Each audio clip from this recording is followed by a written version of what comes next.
Beyond the Ash Tide by Susan Chaney is set in Cornwall past and present. Two sisters, Kat and Millie, are on holiday, revisiting childhood haunts.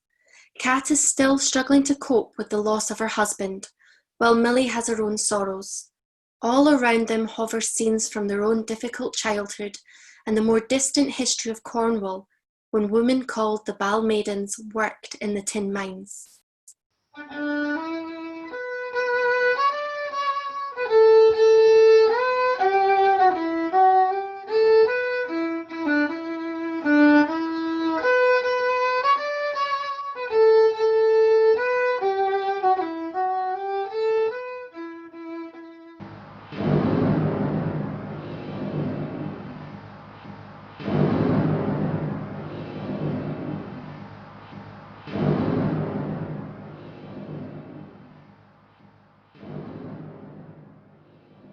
This here be a fearful place to look upon. Outcrops of savage rock, marram grass salt-washed and sharp enough to cut your hand. The tin mines have dragged the innards from my Cornwall, like some dreadful machine of war had passed over it. Yet sometimes, when the light do fall a certain way, he have this troublesome beauty that makes he stop and ponder if there be anything at all beyond this life, or if it be naught but a story put about by preachers to keep we in our place.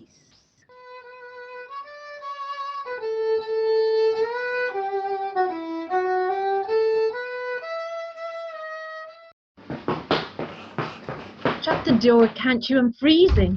Oh, but it's just a breeze. No wonder you're cold sitting there in your nightie. It's a beautiful day. If you say so.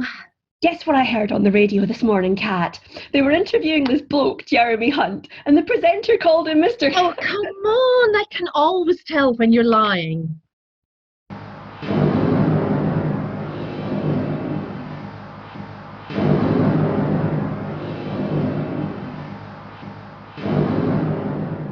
For the most part, we be big women, strong, muscled like men about the shoulders, our physogs dark, burned by the sun and salt wind gusting up from the sea. The thump of the beam engine do shake the earth so hard, it sets up such a dinning in the lugs. Our work be brutal hard. We belong to break open the rocks, loading on the trolleys and even to the crushing machine. On and on it go, till you fear your wits be addled. Maybe the ground could crack apart and swallow down every last bit of us. Lord knows, some days I tell 'ee, he could welcome that.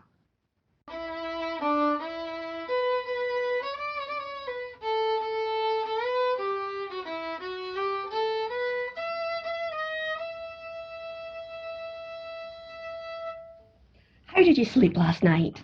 Dreadful. I thought this would be a self-contained cottage. I didn't expect the owners to be living above us and snoring all night. So you're saying that I messed up, are you? Okay, keep your hair on. A great idea to come back to Cornwall, and it was brilliant of you to organise everything. Yeah, well, that's okay. It's not as though you were up to doing much yourself at the time. No, that's true. I wasn't. I thought that it would do you good to come back down here for a while.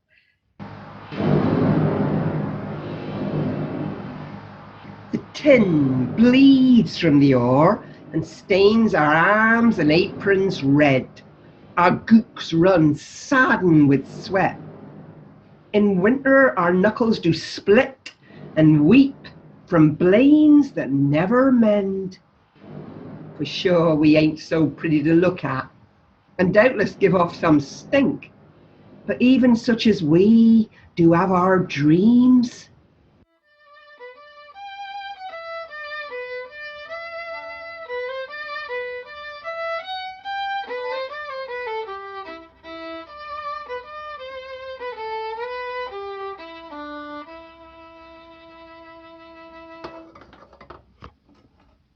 Would you like a cuppa? I'm just putting the kettle on.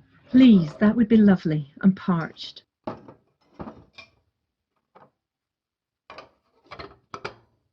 Kat, please don't bite my head off. What now? You need to take more care of yourself. Your hair needs washing. Thanks a bunch. I'm worried about you. You're hardly eating. I know you're trying to help, but I'm sick and tired of people trying to help me. People don't know what to say. No, the dead are never dead, are they? They've passed away, crossed over, whatever. Kat, please. It's not good for In you. the night, I try to remember his face when he was alive, but I can't. Not properly. Oh, don't. Not again. I can still see him in that coffin, all dark and shrunken, like that ancient body they dredged up, dead 2,000 years, sleeping. My arse. Kat, I don't think it's helpful. He washed his hair and it was all fluffed out. He would have hated that. That last morning, I lent him my pink knitted hat because it was so cold. It sat on top of all that crazy hair. I can just see it. He looked in the mirror and laughed. Hey, Kat, this hat makes me look like a penis. Oh, he could make me laugh. Would any other man wear a hat that made him look like a prick? They'd rather freeze. The car hit him and he died just like that. Kat, it's all random. But why did it have to be him standing there? If he hadn't stopped to put on that bloody stupid hat, and did he have time to be afraid? Oh, Kat, will you listen to me? You have to stop these questions.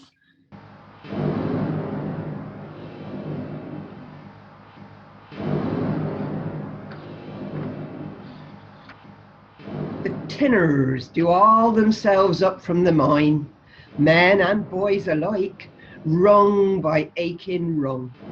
Not the little uns mind, these they carry strapped to their backs. They poor little tackers have no more in 7 summers. When they reach the top, the sun do hurt their eyes so cruel, they have to raise their neckerchiefs to shield them. They do not see the glory of the world born new each day.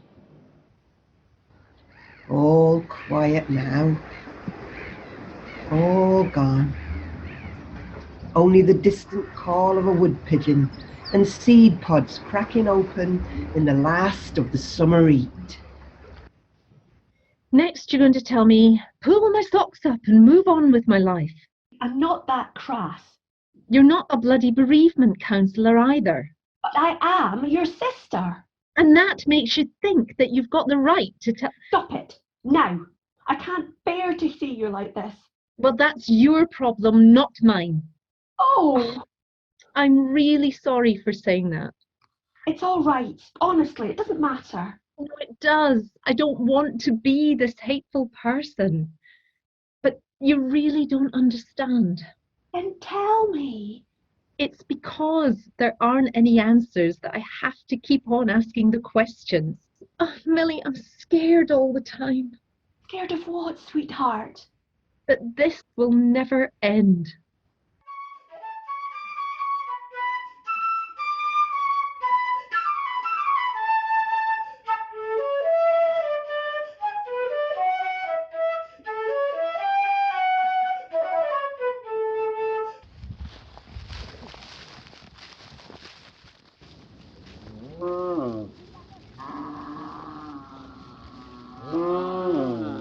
The early morning sun lights the spider's webs across the barn door. Sounds come sharp on the quiet air, a dog barking, a shovel striking stone.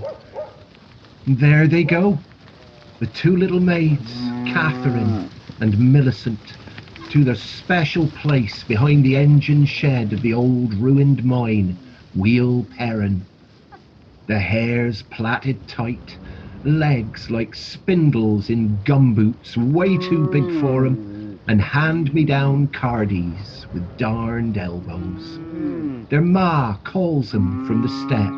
Remember now, girls, be back in time for dinner and try to keep your clothes clean. The wide-hoofed cattle splatter down the lane toward the bottom pasture. I drive 'em. Come on, me beauties! The young'un tugs free from her sister's hand to jump in the puddles. I'm going to be Lady Go Driver. I'm skinnier than you. It's Godiva, idiot. Oh, Mum says mine's only puppy fat. You'll probably have it in a year or two as well. It happens to girls when they get older. not to me. I shan't let it. Oh, so Princess Smarty Pants, who said that I wanted to be Lady Godiva anyway? She doesn't wear any clothes, you know. It's the village pageant. Do you really think the vicar's going to let you take your clothes off? Well, maybe I could keep my vest and knickers on, but not that horrid Liberty bodice thing. I still don't see why Lady Godiva has to be so skinny. Because she has to be all covered up by her long golden hair. If she was fat, her wobbly bits might stick out. Your hair is brown and it only just reaches your ears. I know that, silly. I've got a plan. Ta-da! I'm going to make a wig, just like on Blue Peter. Does Mum know you've got all that wool and those ribbons? They're so expensive to buy. You have taken the Christmas decorations as well. Did you even ask? Of course I did. No, you didn't. You're fibbing again. I tried to, Cat, honest I did, but sometimes she doesn't seem to listen. I think she's lonely because she misses Dad. And she worries about money too. Oh, I didn't know. I don't want her to be sad. No. Now, let's see. Okay, Lady Godiva has to ride on a beautiful milk-white palfrey, doesn't she? Mr. Betten said that I could borrow Circus. Circus? Circus is a fat skewbald pony with bandy legs. Well, I thought we could cover the black and brown bits with flour and water paste. Oh, and what if it rains? I could ask Mr. Bettens if he had some whitewash left over from when he did the cowshed. Do you honestly think that he'd let us paint Circus white? If I can't be Lady Godiva, that means Elizabeth Perfect will probably win again this year. Please don't start, Millie. But it isn't fair. She gets everything better than me. Will you just be quiet? What have you done to those ribbons? Mum's going to be really upset. She won't cry, will she, Cat? Oh, Millie, I don't know. Why do I always have to know everything? I'm sorry. I'm sorry too. I know that you'd set your heart on being Lady Godiva. I suppose I don't much mind going as a bumblebee again, if Mum can mend the wings. They got a bit bent last year. Shh! What's wrong? It's Roger Pender. Oh, that horrible great lout from Marazion. He takes baby birds out of the nest and he breaks their necks. We hide. Too late, he's seen us. What do we have here then? It's the two poshins from London. They think that they be better than we. Don't let him see that you're frightened. What's all this shit then? That's my little sister's. She's not doing any harm. Leave us alone. Yeah, the two poshins who don't have no da. Our father died in London. Our mother's a widow. That's what she do say, but she reckons that we have nothing between our lugs but straw. Your ma's a slag, and you two be little bastards, more than likely with a different da. What's he talking about? And I'll tell you something else about your ma. She do hang around the pub at night and picks up any man who'll pay. You're a bloody liar. Listen to me, girlie. Everyone knows your ma's a right goer. She do have a hard pair of tits that she pushes in your chest and lets you squeeze for 10 shilling. You are so hateful. I'd rather die right now than have to be like you even for a minute. Tom Kernow do swear that she'll do more than that round the back of the lavvy if you got the money. I see you be getting pretty little buds of your own. Are you going the same way as your ma? Gonna let me have a feel? Want to know something else about my mum? She says it's years of marrying your own cousins that's produced the likes of you, and that's why you're so thick. Hey, you're plug ugly too! Come on, Millie, run! Run, slags, run!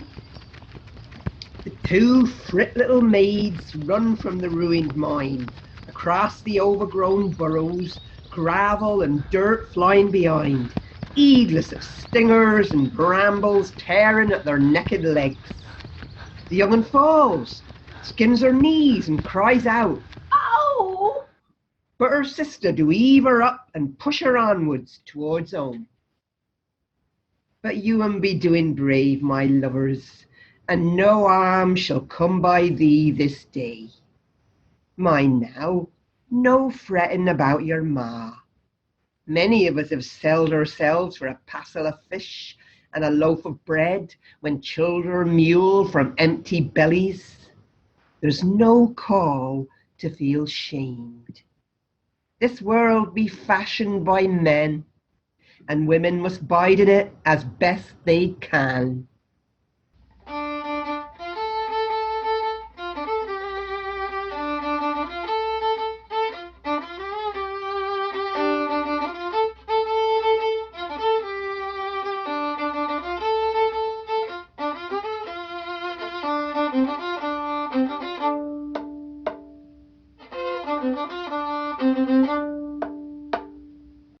In Beyond the Ashtide by Susan Chaney, Cat was played by Audrey Jenkinson, Millie by Debbie Canon, Adam Tomkins was Mr. Bettins and Roger Pender, and the Bal Maiden and Mother were played by Suzanne Dance.